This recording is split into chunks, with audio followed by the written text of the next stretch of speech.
Chapter 1 of Always Springtime by Sister Bertrande Meyers, D.C. Chapter 1. Wherever Sister Catherine was, it was always springtime, wrote her only and younger brother after attending her funeral in St. Louis on February 4th, 1969. When the sap is nourishing the trees, bringing to life their fresh green leaves, and the buds are blossoming into flowers, and the birds are singing, and everywhere there is new life, that is spring. And that was Sister Catherine during the more than 75 years I have known her, always springtime.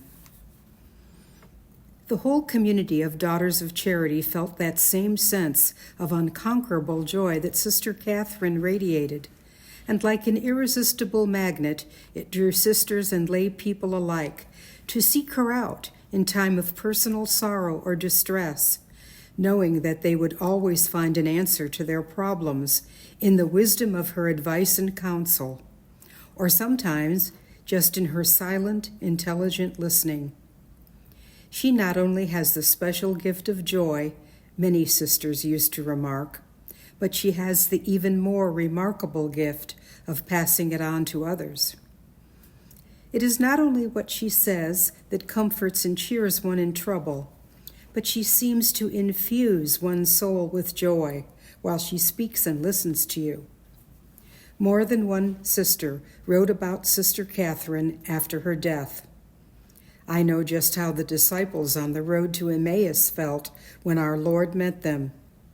My heart still burns within me every time I recall a private interview I had with her, or on those occasions when I assisted at one of her conferences on prayer, the liturgy, or community life.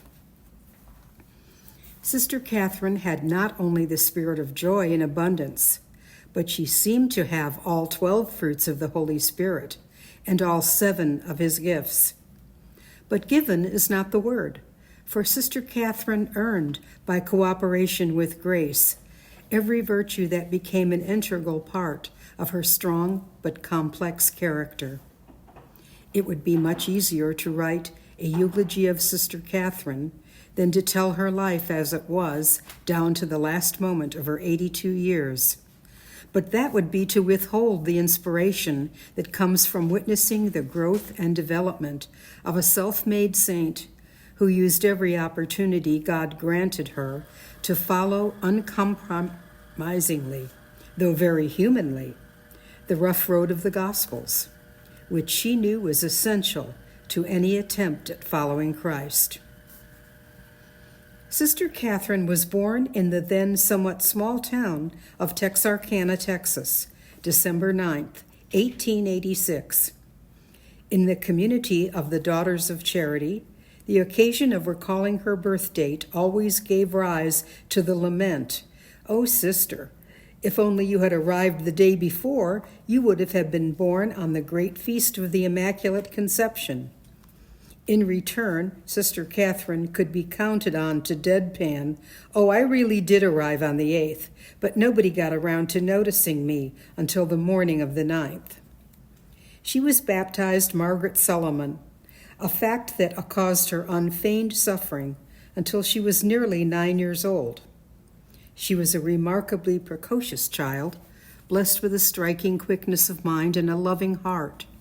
She had 3 older sisters who delighted in teaching her to recite poetry and to read fluently before she was 5. All her life, people expressed amazement at her remarkable vocabulary and retentive memory. While other children of her age were making superhuman efforts to read "Oh, See the Cow," little Margaret was reading Andersen's fairy tales. Andersen and the Brothers Grimm stimulated her already astonishingly vivid imagination to the point where she took almost as much joy in daydreaming as she did in reading, which actually dominated her whole life. It was that name, Margaret Sullivan, that started trouble. As in practically every Irish family, Margaret became Maggie overnight. and little Maggie Sullivan began to resent it as soon as she was able to read. The Sleeping Beauty wasn't named Maggie. Not one of Ali Baba's 40 thieves was called Maggie. And she insisted that girls took their rightful place among those worthies. And who would ever use Open Maggie as a delightful password through a magic door? But her grief went deeper than this superficial complaint. As firmly as she believed in God, Maggie believed herself to be a princess, a little princess who had been stolen by gypsies. There were many itinerant gypsies in and near the small towns of Texas, who later sold her at a great price to the Sullivans. Very nice people, she had to agree, but certainly not royal. If they were really noble, they would not call her Maggie. She believed wholeheartedly that her royal family would never stop searching until they found her, and she used to sit at the gate intently watching the road for a gilded coach and four that would rescue the hapless little stolen princess and restore her to her rightful heritage. It was when little Maggie Sullivan was nearing her 9th birthday that the family moved to Shreveport. Mr. Sullivan was a hotel man, and at the time owned and operated a hotel in Texarkana and another and larger one in Shreveport. Little Maggie saw in the move an even greater possibility now of finding and being reunited forever with her royal parents, and she was certain they would reward the Sullivans with more golden sovereigns than they could possibly count. But the evening before they moved, she had a stern announcement to make to her family, assembled at the supper table. "We are moving to a new place," she said earnestly, "and I am not going to be Maggie Sullivan there. Please, all of you, call me Madeline. I shall not answer to any other name." The family was amused, but Mr. Sullivan was a scholarly and very perceptive man. He said with great gravity of manner, "If this is Maggie's considered wish, then I ask all of you to respect that wish and call her Madeline." From then on, the whole family called her Madeline, and later, when nephews and nieces came along, she was always Aunt Madeline. Perceptive as Mr. Sullivan was, he could not divine her reason for the choice of the name. Could he have looked into the mind and far-ranging imagination of his little daughter, he might have been distressed.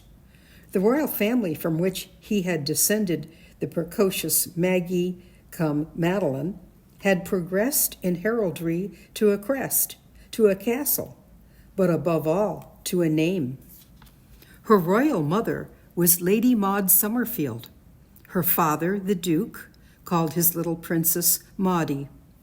She chose the name Madeline because the diminutive Maudie was a precious secret unto herself alone, connected only with her royal parents.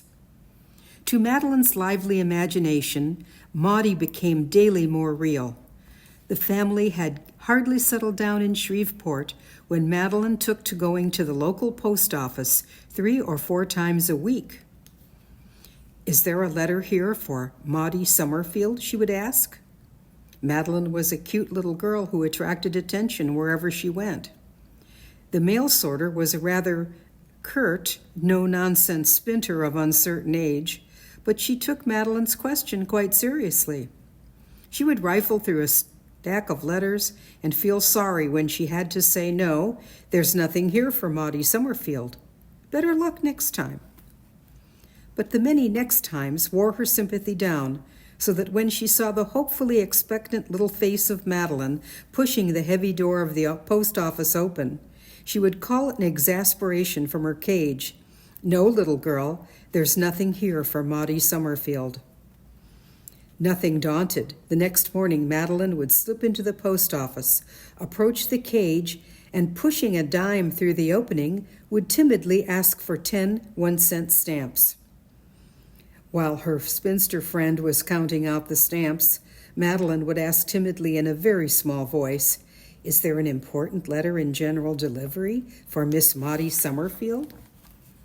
The exasperated spinster developed a persecution complex. "Now don't ask that question again. Leave your telephone number here, and if a letter comes, we'll call you. Don't you call us, we'll call you. Frightened out of her wits at the sudden thought of what would happen at home if a letter addressed to Maudie Summerfield should arrive among the family mail, Madeline fled and gave up visiting the post office. Part 2. Madeline was registered at the Academy of the Holy Cross in the grade school department taught by the Daughters of the Cross. She was, at one and the same time, a cross and a crown to her long-suffering teachers. Though only 9 years of age, she had a stunning vocabulary which derived from her wide reading of all sorts of books, history, biography, and above all, the novels her older sisters brought home from the public library. Had she but known the grief her compulsive reading was to bring her 8 or 10 years later, one can surmise that she, well, quite probably, would have kept right on reading, whatever the cost. Though her head was always in a book, Madeline was sensitive to the needs of those around her, especially her younger brother Joe. She was kind to her older and younger sisters, Constance and Camille, but she thought heaven could send no greater cross than to give a little boy 6 sisters and no brother companion. So Madeline became a boy in order that Joe would not become a girl. The two of them spent much time together being real boys. Of this period of their childhood, Joe writes, "My best memories of Madeline go back to our young days when she was 9 and I was going on 7. The wild things we did. I best remember that we discovered about half a mile from our home in Shreveport beautiful little Lake Curry, where there were always 10 or 12 leaky boats tied up on the shore. Madeline and I would jump into a boat, row out to where the water was deep, and then we would float. Floating consisted of each one taking a turn at rowing while the other bailed out water with a big can. The challenge was to keep rowing the boat, not letting it sink while half filled with water. It was great fun. The lake was a mile long and about a half-mile wide, infested with alligators. We could see them sunning themselves on logs, and we rowed near, but not too near. We fished in this lake too, and often we had very good luck. Madeline had a gift for making kites, and we were both keen on flying them. I always had the best kite at school, and mine, because of Madeline's skill at making kites, flew higher than any of the other fellows. Young as I was, I think I understood that Madeline was trying to be a brother to me. I could count on her to cooperate in every activity I suggested, no matter how wild. And she was capable of thinking up some pretty wild ones of her own. It was my idea, I think, that since we were Texans, and inordinately proud of it, we ought to learn how to use guns. We saved up and bought 2 guns and a box of ammunition, and almost every afternoon we went to a vacant lot a short distance, but out of earshot from our home, and had target practice. We vied with each other in seeing who was quickest on the draw. That is, to put it more accurately, we counted, then shot, to see whose bullet first reached the target. It was very exciting. Another project I thought up, and Madeline went right along with, was to go to the local hardware store and buy a pound or so of black gunpowder, which we would pack in cans with a little amount of clay, put a fuse in the can, light it, and run like Indians to a safe distance. The explosion was like a war cannon going off. Needless to say, our dad put an end to this thrilling experience. I attended a private school near our home, and Madeline went to a nearby convent. One day she got out of school earlier than I did, and she played a fine joke on me. She dressed herself in a suit of mine, put my cap on, and started to throw rocks at a brick wall which my father could see from the window of his den where he was reading. Annoyed with the noise of rocks whizzing by and plopping against brick and wood, he opened his window and yelled to Madeline's back, "Joe, why aren't you in school? Come in here and explain." Madeline fled to her room and got into her own clothes. Shortly after, Dad called a little louder for Joe as I turned in at our gate and went into the house. Dad looked at me thoughtfully, noticing that I had on my school suit, one entirely different than Madeline had worn. I think that he caught on that this was just another way of Madeline's being a brother to me and left it at that. A short time after this, Madeline and I were playing baseball. I pitched with a little too much steam, and the ball slipped through her glove, giving her a black eye any boy would be proud of. But our dad was not impressed. He gave me the tanning of my life, in spite of Madeline's impassioned pleas for mercy. In later years, Sister Catherine often recalled these days with Joe, brushing aside the dangers to which they had exposed themselves. Her days were always so full of a number of things that looking over her notes, one has to choose, select, and regretfully reject from so much source material sent from family, friends, and the countless sisters from our own community and sister friends from other religious congregations. Little Madeline, aged about 10 now, was tested at the best Catholic school in Shreveport and placed in the 6th grade. She stood out sharply from her companions. Her wide background of reading gave her telling insights into history, biography, geography, and above all, English. She could recite from memory long passages from Tennyson's In Memoriam, and all the characters in Idylls of the King were very real people to that famous imagination of hers. Arithmetic was her one stumbling block. She could always arrive at the right answer, but from such a roundabout method that her poor teacher, standing beside her at the blackboard, could only shake her head frantically and say, "Madeline, I just wish you could do things like other people for just once in your life. Why can't you follow the rules and solve the problem step by step?" Madeline, always ready with a quick answer, expostulated, "But sister, I got the right answer, didn't I? Anyhow, I always go up steps 2 at a time, and when I get longer, I'll go 3 at a time." She could always turn to her best loved eldest sister for help. Madeline loved this sister as wholeheartedly as she loved the nearby woods, where she and Joe daily listened to the mockingbirds and picked lovely flowers that kept the whole house smelling like a fragrant garden. But at this time, Mamie was frankly a source of intense grief to her little sister, who hid herself in her room and cried incessantly. Mamie, the idolized big sister, was being courted, and every day brought disaster nearer. At last the wedding day came, and little Madeline was chief mourner as well as flower girl. When the bride and groom slipped away for their honeymoon, filling Madeline's cup of grief to overflowing, her mother comforted, cajoled, scolded, and threatened, to no avail. Her father, an unobtrusively devout man, had long talks with her about God's will, but little Madeline at that stage of life was a far, far cry from what she was to become when religious life had molded her, even then very complex, personality and character. It all but broke her father's heart when he stole a look into her bedroom at night to see the little white figure kneeling upright, praying that God would make it possible for Mamie to come home. Her mother called in the family doctor, worried about Madeline's loss of weight. The kindly doctor, noting the too white little face, the lassitude, the loss of all that characteristic springtime buoyancy, talked to her very kindly. Her mother thought the doctor a little tactless when he patted Madeline's head and said, there, don't worry. All your other sisters will marry too and leave home. That's just the way things are in this world." But Madeline's reaction was unexpected.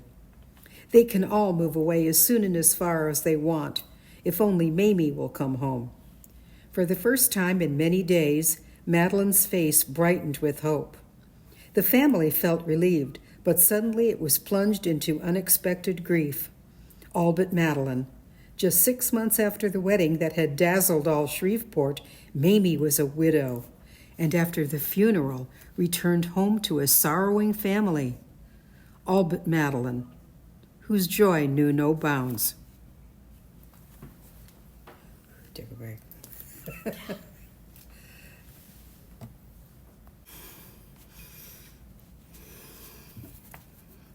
At school, the sisters who had good reason to feel they had suffered many grievous tortures at the antic hands of Madeline Sullivan, were happy and relieved to see that she was once again her old self, only more so. Once again she became the chattering magpie, whispering to all the girls seated next to and near her. In exasperation one day, her teacher, a nervous little Frenchwoman, stopped the class and with dripping sarcasm said, "Madeline Sullivan, if what you have to say to the girls around you is of such vast importance that it cannot wait until after class, we will suspend for a few moments our study of French verbs and listen to what you have to say." Quickly, Madeline sprang to her feet, declaring, "Girls, unaccustomed as I am to public speaking, I feel I have something of graver importance to the world around you than the conjugation of—" The little French sister actually and excusably yelled for order, and Madeline looked aggrieved and deprived, and a little, deservedly, browbeaten, buried her head in her French grammar. On her first 4th of July in Shreveport, Madeline and Joe each invited 4 friends to bring their supply of fireworks over to their big front lawn and set the sky on fire with their wonderful sparklers, skyrockets, and Roman candles. When they pooled their resources, they unanimously decided they needed a much larger supply. They took up a general collection, and Madeline was dispatched to the city for more of the same. The city was about 10 minutes by trolley car from the suburb or edge of town where the children were gathered. Madeline, always generous, offered to be errand girl on one condition. They had to promise not to light a single firecracker until her return. Each placed one hand on his or her heart and raised the other to the sky, promising, "Cross my heart and hope to die before I tell a sneaky lie." Thus, fully reassured, Madeline boarded the summer trolley car with a row full of open windows and sailed on downtown, quickly purchasing a huge bag of assorted firecrackers, pinwheels, and so forth. On the way home from the open windows, as the trolley edged around a hill near the Sullivan home, Madeline could see in the now gathering dusk her traitorous friends shooting off rainbows into the sky. Outraged at such perfidy, Madeline quickly lit 2 Roman candles, and one in each hand, leaned out a window to fill the air with shooting colors. She waved them wildly at her now ashamed friends. The wind blew the sparks back into the trolley car, and the passengers screamed in panic, "Stop that little girl! You're setting fire to all of us!" But Madeline whirled reinforcements out the open windows. Pandemonium broke loose. Finally, the poor conductor had to stop the streetcar. He lifted little Madeline kindly to the platform steps, saying cheerily, "This is your stop, little girl." Madeline reached her group, a sparkler in one hand and a Roman candle in the other, spurting blue, red, and green balls into the darkening sky. A classmate of Madeline's, now living in St. Louis, speaking of this period in their school days, remarked, "I remember Madeline best as a happy-go-lucky girl. To know her was to love her. She accomplished more in her lifetime than any other person I know. As a girl, she had absolutely no interest in parties or dances. She preferred baseball, climbing trees, and, unknown to her parents, playing cops and robbers with loaded pistols, and her adored brother, Joe. Every day she would come running to our classroom, with her dress usually torn from playing on the way to school. Each day, or each time it happened, Sister made her sit right down and mend it. Madeline scorned sewing. She said it was a sissy's hobby. But she did as Sister told her, with questionable seams, tucks, and ruffles in the most unexpected places. Madeline suffered this for just so long, then one day appeared at the door of our classroom, a new dress ripped at the hem and a hand sewing machine under her arm. Ever after that, she used that machine for mending torn places. Madeline's father owned a hotel in Texarkana as well as in Shreveport. One summer, I went to Texarkana for a visit. As soon as I was unpacked, I rushed over to see Madeline. I found her in the hotel lobby, down on her knees, shining the shoes of hotel guests. Madeline's family was well-to-do, and the hotel could certainly afford better service than an 11-year-old girl could give. "Madeline," I cried, "why are you always doing such crazy things?" Madeline replied loftily, "There is absolutely nothing crazy about this. The man who runs the shoe stand is home, sick in bed. He has a very large family to support, so I am taking his place so that he will not have to pay for a replacement." She added hospitably, "We can visit right here while I work." Madeline loved school. Study and homework were no chore, since her quick mind and her ability to read with lightning speed always allowed her time for free reading, which became for her not many years away an almost tragic hazard, but for the present was an overwhelming delight. But let us not forget the Royal Summerfields. Madeline still awaited their coming and made suitable and dutiful preparations. Untidy to a fault, Madeline could still wear a kimono, bathrobe, or housecoat, all of them with regal trains, with dignity.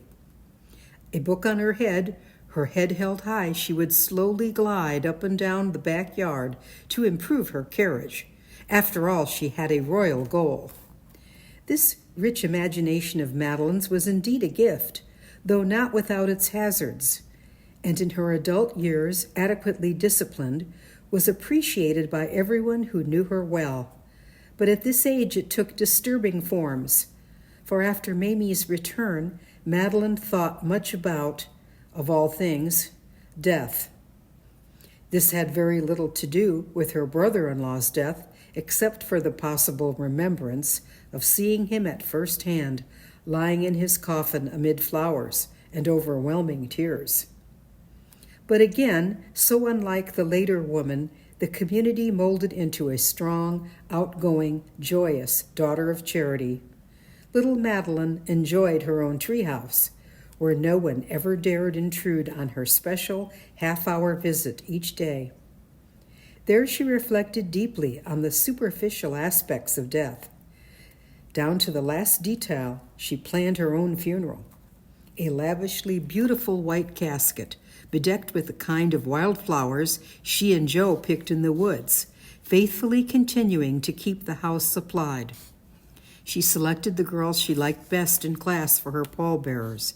The rest of her classmates preceded the funeral cortege, scattering flower petals as they walked with measured step to the church. And lo, arrived at last, but alas too late, there at the vestibule of the church stood Lord and Lady Summerfield, weeping wildly, while the organ played, a little reproachfully, "Too late, too late." Madeline had recently been one of the foolish virgins in a biblical play at school, meriting the part for nearly always being late for school. That's a good stopping. At this overwhelming moment, in the death of Maudie Summerfield, Madeline would burst into tears, weeping for the whole world, because everyone in it would someday die. This make-believe was Madeline's favorite pastime outside of reading, but often, allured by books, she would climb down from her treehouse, still sobbing out loud. She kept the treehouse's purpose and the funeral she so much enjoyed a dead secret, until one day her beloved Mamie discovered her at the foot of the tree, sobbing her heart out with very real tears streaming down her cheeks. Unable to get any sensible explanation from little Madeline, she brought her to her mother. Mrs. Sullivan, the sunniest woman in Shreveport, with a heart as big as her house, simply remarked, "Don't be prying into the child's business," and always ready to spoil each of her 7 children, put little Madeline to bed, bathed her hot forehead, sat by her until she had consumed some cookies and milk, then advised her little daughter to take a nice long nap, and you can have a tray for supper. As soon as the door closed on her mother, Madeline reached happily under her pillow for Beverly of Graustark, the book she was reading at the time, reveling in the fact that she could read all afternoon and evening in bed without having to help with the supper-time dishes. Madeline breezed through high school in 3 years, carrying straight A's on her report card and ending up with the leading part in the class play and valedictorian of her class, 6 months before her 16th birthday. Though remarkably mature for her age, her love of fun drove her teachers wild. It was expressed in such extraordinary ways. She delighted in serving her elder sisters in their search after the goddess beauty, which at that time was concerned with hairstyling and beguiling do-it-yourself advertisements, assuring the young woman who really cares can learn to synchronize good grooming with proper hair color. Mamie, Sue, and Elizabeth, her closest in age, vied with one another in securing the patient services of Madeline, in modeling a hair dye until just the most perfect choice could be made. Thus it was that Mamie, who was again being courted, would dunk Madeline's head in a bubbly concoction of amber liquid, which when withdrawn and thoroughly dried, turned Madeline into an overnight blonde. When with her own hand and the aid of modern hair irons, Mamie deftly twisted the golden hair into a halo of tiny, very tight curls all over her head, Madeline stepped forth a homemade but irresistible blue-eyed cherub. When Madeline appeared in the classroom on Monday morning with the hand-sewing machine under her arm, for hems still somehow got caught on picket fences, the girls gaped open-mouthed at her crowning glory, her once mousy brown tendrils now flawlessly gold. Her teachers remained speechless for the first hour of class, but the students loved and imitated it, often with hilarious effect. The following Monday, Sue's effort had turned Madeline into a very coal-black brunette, with ringlets tossing about her shoulders. On this occasion, her sister teacher ventured to tell her crossly that her hair looked cheap. "Why, sister," Madeline looking up so that sister would get the full force of her slanted oriental eyes and blackened eyebrows, "my sister Sue spent over $9 beautifying me this way." The next Monday, under Elizabeth's flaming artistry, Madeline arrived a flashing redhead in a green dress, torn at the hem. The Sullivan pew was forth from the altar. Parishioners found it a moving sight each Sunday to see Mr. Sullivan shepherding into church his brood of 7, each supplied with a prayer book according to age. The little ones with a child's prayer book, the middle ones with devotions, with fascinating color illustrations. Madeline, Mamie, Sue, and her father carried the key to heaven. Of course, among the 3 youngest, Joe, Constance, and Camille, there was much swapping of texts during the sermon. It was at the beginning of her freshman year that Madeline began to think seriously about her future. The daily examples of her teachers, her ever-beloved Daughters of the Cross, their patience, which now and then Madeline disturbed, and cordiality with all their girls impressed Madeline deeply. Here in the convent was a life of purpose, of zeal to mold Catholic women of the future, and this goal was not lost on Madeline. There was one nun, Sister Loretto, that Madeline had a special fondness for, and she decided to open her heart to her. But oddly enough, she could never bring herself to speak of a religious vocation. Finally, she realized that she was entering her senior year, and she simply must consult Sister Loretto about her vocation. But she, who would readily and eagerly talk like a Philadelphia lawyer at any time, at any place, found her tongue-tied when it came to this subject. Then one day she thought up the perfect plan. She would ask her mother, who knew nothing of her religious aspirations, if she could take private lessons in public speaking under Sister Loretto, head of the speech department at school. Her mother readily agreed and told Madeline to make her own financial arrangements. which Madeline did with great alacrity. Sister Loretto was delighted for two good reasons. She wholeheartedly liked Madeline Sullivan, but she also recognized her unusual ability in the theatrical field. Here would be a chance to pump life into the speech and drama department. And here, thought Madeline, was her own main chance. Now she would talk over entering the community of Daughters of the Cross. Lessons with Sister Loretto were 3 times a week, and each time that Madeline entered the classroom, she would vow to herself, "Now today, this minute, I'll tell her." But the words froze on her lips, so that Madeline graduated from the Holy Cross Academy without ever making open declaration of her lofty design. The summer passed, and Madeline, still only 15 years of age, entered a business college to learn speed typewriting. This made small demand on her intellectual powers and especially on her time, so she had more and more leisure for reading. About this time, Gobelins' Life of St. Vincent and Lady Lovat's Life of St. Louise de Marillac fell into her hands. Her father had a remarkable library of biography, which was Madeline's favorite form of reading. She devoured the chapters in each book that told of the founding of the community of Daughters of Charity with their exciting works. In imagination, Madeline saw herself variously as a daughter of charity, teaching little children to know and love God while learning the 3 R's. She saw herself a mother to orphans and a friend to all men, whatever their need. Like a biblical miracle of restoring the deaf to hearing and the dumb to speech, Madeline no longer stuttered and stammered when the conversation turned to religious vocations, but was quite vocal now about becoming a daughter of charity. Around January 11 or 12, the Sullivans had a visitor. Mrs. Sullivan was almost a connoisseur of priests. She loved to have them come for lunch or dinner, and the whole family enjoyed these visits.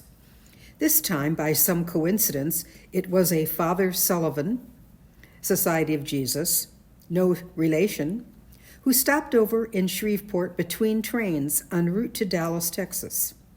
Madeline, always articulate, turned the subject to her own interests.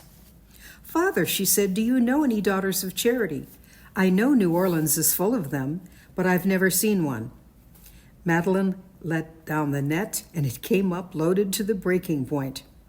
Father was in his glory, telling the glowing history of the community in Louisiana and throughout the United States. "I'll be staying at their hospital in Dallas tonight," he said, and added playfully, "Want to come along and meet the daughters?" Madeline sprang up from the table, ready to pack at once. "Tut, tut," Father Sullivan said, "my train doesn't leave before 6. There are a few things you ought to know about the daughters." And obviously ill-informed, but believing it to be the truth, he said, "You have to be a registered nurse before you can enter that order. Haven't I told you about their service to wounded soldiers in the Civil War? Angels of the battlefield, they called them." "I'd love any battlefield, Father, but I'd really hate nursing," said Madeline, afraid she was facing a dying dream. "What difference does it make what you do?" asked Father Sullivan. "Isn't dedicating yourself to a self-sacrificing love of God the important thing? Isn't that what a religious vocation is all about?" Madeline thought that over for a few minutes, then said briskly, "I'll be at the station before 6 o'clock. Chapter 2. Father Sullivan, S.J., and Madeline Sullivan arrived in Dallas late that night. The sister delegated to wait up for Father Sullivan was agreeably surprised when he introduced a tall, willowy, good-looking girl as an applicant for the School of Nursing. By tacit agreement with Father, Madeline said nothing of her desire to enter the community, but was received as a probationer, simplified to probie, as was the custom in schools of nursing at that time. In those days, student and graduate nurses alike worked unreasonably hard, not only in nursing the sick, but in doing the household chores of aides, maids, and nurse, all in one. Madeline threw herself wholeheartedly into her new profession. She was by nature a poor, untidy housekeeper, and she exhibited neither affinity nor efficiency in nursing. But she was so unconquerably cheery, compassionate, and kind to her patients that she daily became more and more the most popular nurse on any hall to which she was assigned. She was a fascinating conversationalist and kept her patients entertained with good book discussions, reading them excerpts from the morning newspapers or passages from well-chosen short stories. What if there was a little Texas dust on the tables and windowsills? Nobody complained about Miss Sullivan as a nurse. Madeline would have made a wonderful doctor of nursing. She loved the bookwork pertaining to the profession, and she was a born teacher. She could lecture on anatomy and physiology with blackboard illustrations, showing skeptical Texas students how the various systems of the body work, so that the most hard-headed, boasting, self-styled atheists among them were confounded when asked to explain how anyone but God could create man, or a flea for that matter. Among the sisters with whom Madeline worked at this time, there was one Sister Ursula Fenton, who took a very particular interest in the young nurse-to-be. She thought that Madeline was overworking to a dangerous degree, but Madeline would always insist that work was fun, and besides, with an acute shortage of personnel in every department, what was there to do? But Sister Ursula proved to be only too right, and in Madeline's second year of study, Sister Ursula insisted that she have a complete checkup. The doctor's verdict was that they had isolated just in time a bug that spelt incipient tuberculosis. He advised that she take a year's leave of absence, spending as much time as possible in the open air, doing absolutely nothing but camping, fishing, reading, and sleeping. Madeline realized that what she needed more than anything else was rest. She felt close to exhaustion, so she took a year's leave of absence. During the year and a half or so that she had been in Dallas, the family had moved back to Texarkana, and there Madeline went to talk things over with her mother. "Sure, and we'll have you well in no time," her cheerful mother said, looking her over shrewdly. "It's some good old homemade cooking you're after needing. After you've put a few pounds on your bones, you and Elizabeth can get sleeping bags and camping equipment and start down the Texas trails wherever they lead." The two girls adored the prospect of living in trees and fishing in streams, but for Madeline, reading undisturbed was her joy forever. When, after the greater part of a year as Texas vagabonds, the girls returned to Texarkana, Mr. and Mrs. Sullivan's joy knew no bounds at seeing Madeline perfectly well, cheeks rounded out like cherries and the old joyous twinkle back again in her blue eyes. And she simply could not wait to get back to Dallas and Sister Ursula Fenton.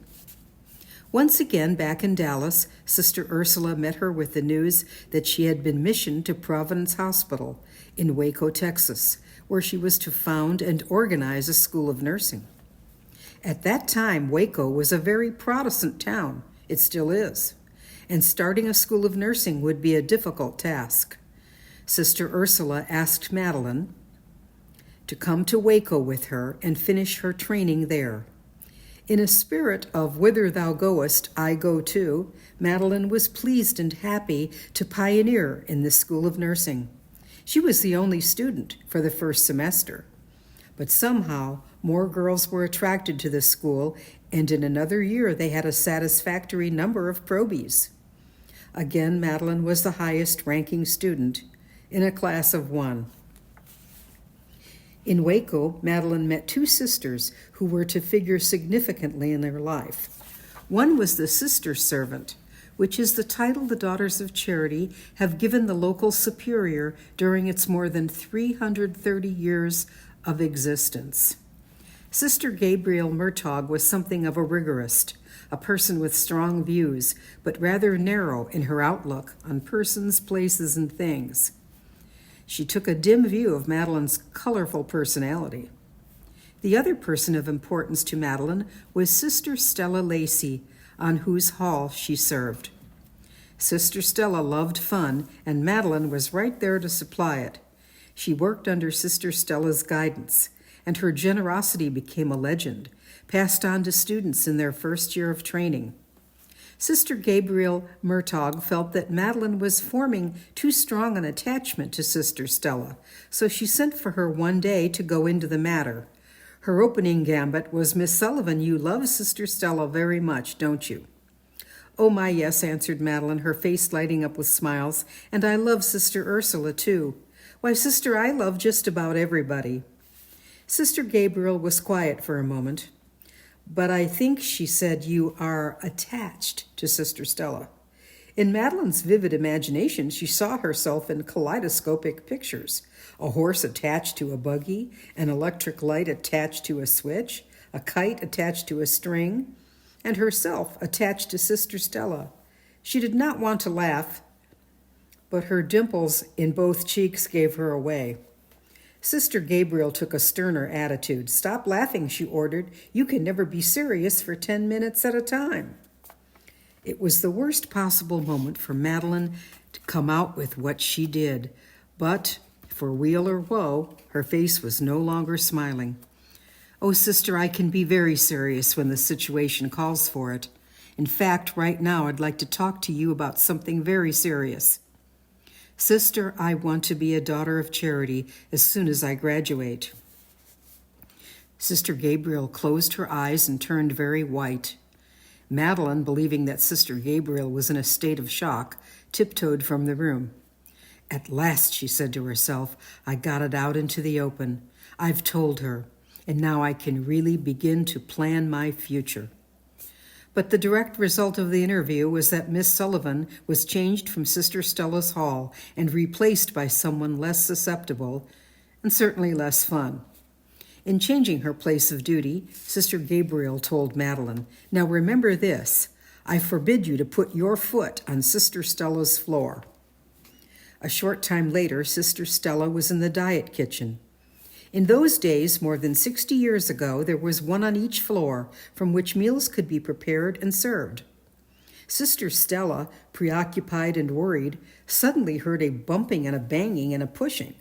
She stood dead still in her tracks as she faced the dumbwaiter, watching the door slowly and with difficulty pushed back. Lo, there with her nearly 6 feet of lankiness, wrapped like a ball of twine, was Madeline. Sister Stella could not refrain from laughing as Madeline partially straightened up so she could explain. Sister Stella, however, spoke first. "Miss Sullivan," she said sternly, "you told me that you had been forbidden to put your foot on this floor. I cannot go along with your disobedience." Madeline was crushed. Where she had expected cordiality and praise, she received coldness and no appreciation at all for her ingenuity. "Why, sister," she said ruefully, "how can you say such things? I am not going to put a foot on your floor, not once. But I simply do have to see you from time to time. I need your counsel, and that's one of the gifts of the Holy Ghost, given to you by Him for me." Then she told Sister Stella about announcing her intention of becoming a daughter. Sister Stella burst out laughing. "You could have chosen a better psychological moment for your big news, couldn't you?" "No, I couldn't, sister. Back in high school, I wanted to say something about my vocation, but I could never get the words out. I think I was truly inspired. Now I have spoken." But her only answer to the great tidings was a thudding silence from Sister Gabriel. A month or so later, Madeline sought her out again. "Sister, could we talk about my becoming a daughter of charity?" Sister Gabriel could only look at her blankly. "Miss Sullivan," she said slowly and deliberately, "what on earth makes you think you could be a sister? Do you really think you have a religious vocation?" Just as slowly and just as deliberately, Madeline answered, "Well, I really didn't think so at first when I was 10, and it honestly wasn't my idea in the beginning. It was actually God's inspiration, and I went right along with Him." The room was very still for a while. Then Sister Gabriel spoke. "I will never put in your application," she said finally. "I don't think you have a vocation." Madeline rose with cheerful dignity. "Thank you, sister, for being honest with me. I shall be back in a month to see if you have changed your mind. And if not, then let us explore why not." Madeline chose a Sunday a month later for the interview. She opened the discussion with a question.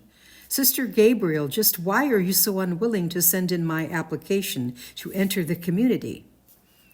Sister Gabriel was evasive, speaking vaguely of different difficulties and trials allocated to those who dedicate themselves to God, to live as he did when he came in human form, to be our way, our truth, and our life.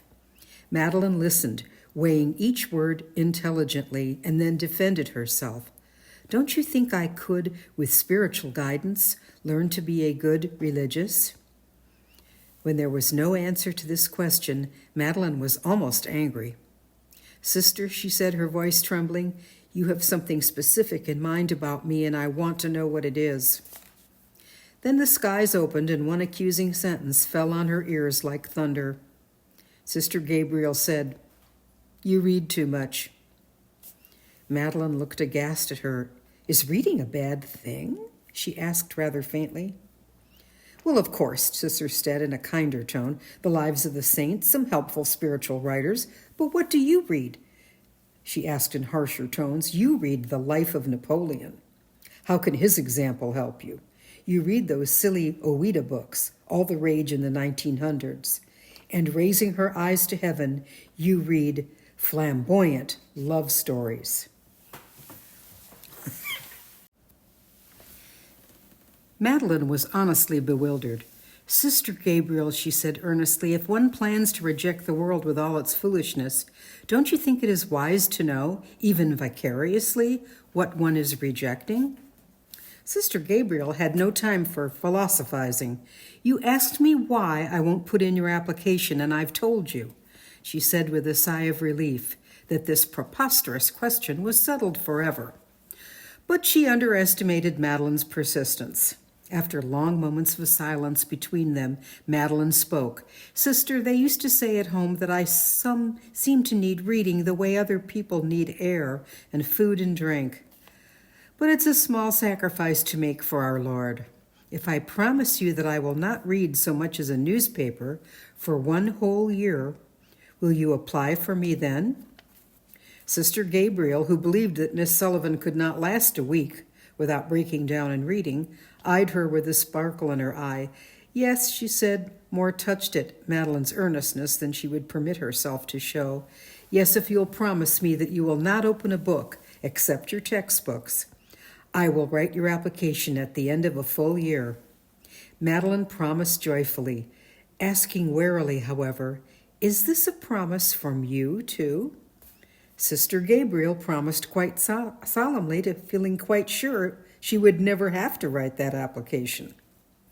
Madeline looked carefully at the clock, then gave a calendar careful scrutiny, writing in her notebook the portentous year, month, and date of these fateful proceedings. Handing a copy of her written memo as to dates and days to Sister Gabriel, and later to Sister Ursula, Sister Stella, and several of the nurses with whom she worked, and especially her roommate, Madeline made a public pledge of no more reading for a year, which promise she most scrupulously kept to the letter. No one but God and herself knew what a pearl of great price this was, that she offered at the feet of her King. But it must be written in gold in the book of life. 1 year to the very day of the bargain, the solemn promises, Madeline appeared at the office door where Sister Gabriel was sorting mail. With a radiant face and smiling lips, she said, "Sister Gabriel, I have been true to my promise. May I put in my application today?" To Madeline's sincere horror, Sister Gabriel welshed. "It is a very commendable sacrifice you have made, Miss Sullivan, but I cannot reconcile my conscience to the promise I made. And it sometimes takes great courage to break a promise that should not have been made in the first place. My conscience," her voice trailed away, but Madeline barely restrained her anger as she replied firmly, "Sister, I am appalled. A promise made in good faith is something to be kept. It took great courage for me to make that promise, and more to keep it. But now I am released from it. She left the office. Late that evening, Sister Gabriel knocked at the door of Madeline's room. She found, to her horror, Madeline thrown across the bed, lying on her stomach, reading like a house afire, the cricket on the hearth. "Aha," Sister Gabriel cried, pointing an accusing finger, "you're reading." As if Madeline might have been safe-breaking. Who knows? At that very moment, Sister Gabriel might have had a change of heart. But Madeline rose to acknowledge Sister's presence, and to her accusation replied very quietly, "Yes, Sister, I began to read exactly 5 minutes after you broke your promise." The next morning in the diet kitchen, Sister Stella, kind, faithful Sister Stella, heard the well-known bumping, creaking, banging dumbwaiter on the ascent to her diet kitchen. The door opened, and Madeline, curled up like a snail, careful to keep both feet off that floor, tearfully shared the sad news that she was no nearer her goal than she was 4 years ago. "Tell me how you really feel about this, Miss Sullivan, deep down inside. Are you discouraged?" Madeline's calm blue eyes met Sister Stella's. "Deep down, Sister, I feel a quiet, untouchable peace. I know this is what God wants for me at this moment. But this moment won't stand still forever. I shall and I will become a daughter of charity." And she added wistfully, "Maybe we'll live together someday. If we do, you'll feel rewarded for all the prayers you have said and are saying for me." And with a cheery wave, she descended to floors where her feet could touch without apparel. "Maybe we'll live together," Madeline had said. How different the gay prophecy from the stark reality of its future fulfillment. Madeline was graduated in 1908, the first and only graduate in the fledgling School of Nursing in Waco, Texas. Sister Ursula was pleased as punch. More students had enrolled, and Madeline had been like a big sister to them. Now, what with the 6 months probation, the 1.5 years out for illness, it had taken 5 years to reach this special day. She went home for a visit with the family. Home once more meant Texarkana, Texas, where the family moved again in 1903. She rested, rode horses, and managed to read a book a day. One day, most unexpectedly, Madeline received a letter from Sister Ursula, asking her to come lend a hand, as the hospital was very busy and she needed a graduate to supervise one of the busiest halls. With great joy, Madeline managed to get off the same day. Sister Ursula told her almost immediately that she wanted her to meet a priest visitor. That was a momentous day in the life and annals of Madeline Sullivan. "This is Father Sullivan, a Vincentian priest, and, hold your breath, he is the Reverend Director of the Daughters of Charity." Madeline looked at the elderly priest, the white hair so thick and white it looked like a chrysanthemum, and beneath the hair she saw the kindest face she had ever looked at her whole life.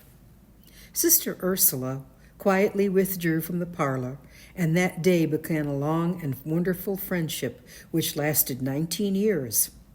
That is, until Father Sullivan died in 1927. Madeline opened her whole heart to him about her vocation, and his eyes shone with deep sympathy. Father Sullivan stayed 3 days at Waco, and Madeline managed to meet him each day for serious talks. On the last day of his visit, Madeline slipped into the dining room to say goodbye. By chance, but more truly by divine providence, Sister Gabriel came into the room without seeing Madeline, who rose in her rather casual way and said, "Sister, the Sullivans meet again." Father beamed at her, saying to Sister Gabriel, "Sister, we need more Sullivans in the community, and we need them right away. How nice if the new province opens with a Sister Sullivan in the seminary," the Daughter of Charity's term for novitiate. Now, wouldn't that please me? You see, I have 5 nieces in the congregation of St. Joseph, but not one among the daughters. We must correct that, and soon." The next morning, Madeline placed her application for entrance into the community of Daughters of Charity. A week later, she received word from St. Louis that she had been accepted and named to postulate at St. Paul's Hospital in Dallas, Texas. Chapter 3. On January 11th, 1909, Madeline became a postulant at St. Paul's in Dallas, Texas, and as such was called Miss Sullivan. The sister servant of St. Paul's Sanitarium, later the name was changed to St. Paul Hospital, was Sister Camilla Broden, remembered even today as a perfect lady in her grooming, manner of speaking, and kindness. She was delighted to welcome Miss Sullivan as a postulant, as well as a graduate nurse, who would be very useful as supervisor of a hall. But most of all, she rejoiced to see that Miss Sullivan was no neophyte in the spiritual life. She radiated in an unostentatious way the joyfulness of the interior life, without any pious postures. She brought to the community a kind heart, a love for all the sisters, and for all with whom she worked, and she made laughter a common event wherever she was, with her perceptive wit, natural gaiety, and a ready repartee. But never was her wit spiced with satire or sarcasm, or anything that could in any way hurt those with whom she exchanged conversation. Miss Sullivan had brought the sui generis, Madeline, with her into postulatum, the first steps in the religious life. And wherever Madeline was, not only was it always springtime, but something always happened. Madeline knew Dallas as well as Waco, having spent about a year and a half as a student nurse there. She was able to go on errands for Sister Camilla from time to time, and Madeline, who had by no means shed the world as yet, often took a little extra time to go window shopping, mingling with the crowds with no tinge of self-consciousness. Madeline contributed generously to the evening recreation with the sisters, exchanging funny anecdotes of things that happened to her, telling it in her inimitable way that always provoked spontaneous laughter. On the evening of a day that she had gone downtown on errands for Sister Camilla, she came to recreation, bursting to tell of the day's unusual happening. When a lull in conversation gave Miss Sullivan her chance, she cried out gaily, "Oh, sisters, guess what happened to me today? You'll never guess in 1,000 years." The sisters, who knew whatever had happened was good for a laugh, said, "Since we can't guess in 1,000 years, why not tell us now?" Madeline was only too ready. Without warning, she raised her voice and in a dramatic manner announced, "I have this day been to a fortune teller, Madame Celeste Divine, who knows all and tells all, for 25 cents. It was like a bomb striking the community room table around which the sisters sat sewing. One senior sister dropped what she was doing, crossed herself, and said in a quavering voice, "A fortune teller? Why, Miss Sullivan, that's a sin." Sister Camilla, somewhat male and slightly unnerved, spoke in her always gentle and pleasant voice. "What an experience, Miss Sullivan. Is it a secret what the divine Celeste told you?" Madeline knew there was something wrong here and quite possibly expected a different response. "Oh, do let me tell you everything," she rushed, a trifle nervous now. It was hilarious. Madame was seated in her salon, several gilded ice cream parlor chairs giving a touch of elegance to the well-draped room. She occupied a chair on a red velvet dais, a small table before her, and another and smaller chair for the client, which she referred to as the seeker after truth. She was draped in a large paisley shawl, fringed with little golden balls. On her black cascading hair, she wore a yellow silk mantilla. In a deep, throaty voice, she said, extending a hand across the table to me, "Cross my palm with a silver coin. I put a quarter in the center of her palm and waited, a tiny bit scared. It all looked so gruesome. She looked me over carefully from my black hat, black blouse, black skirt, black hose and shoes, and in sepulchral tones said shrewdly, "You are bereaved now, but a silver cloud is on the horizon. He will come, my friend, he will come." "Oh, he's here," I said airily. "I've given him my hand and my heart forever." Celeste caught herself quickly as though I had anticipated her message from the spirit world and cleverly managed not to show any surprise that with all this happy anticipation I still sported widow's weeds. "I knew it would be so. Therefore I can give you glad tidings. This person will soon propose a long, long journey. Take it without fear, lady. A whole new life will open up before you as you cross the horizon where the rainbow ends." "Oh," I said, breathless with joy, and at the same time afraid of my life that I would get home late for meditation. "Thank you." I withdrew from the commanding presence of Madame Celeste Devine and got on the nearest streetcar for home. Miss Sullivan's recital was punctuated with many spontaneous bursts of laughter from her enraptured audience as she concluded her adventure. But the next morning she found at her place in the community room a small pamphlet, a reprint of an article on the Church's attitude towards spiritualism, seances, and fortune-telling. It contained a card with a brief but pleasant message from Sister Camilla. "Thank you for a spirited recreation last night. We appreciate our Miss Sullivan." Madeline got the message.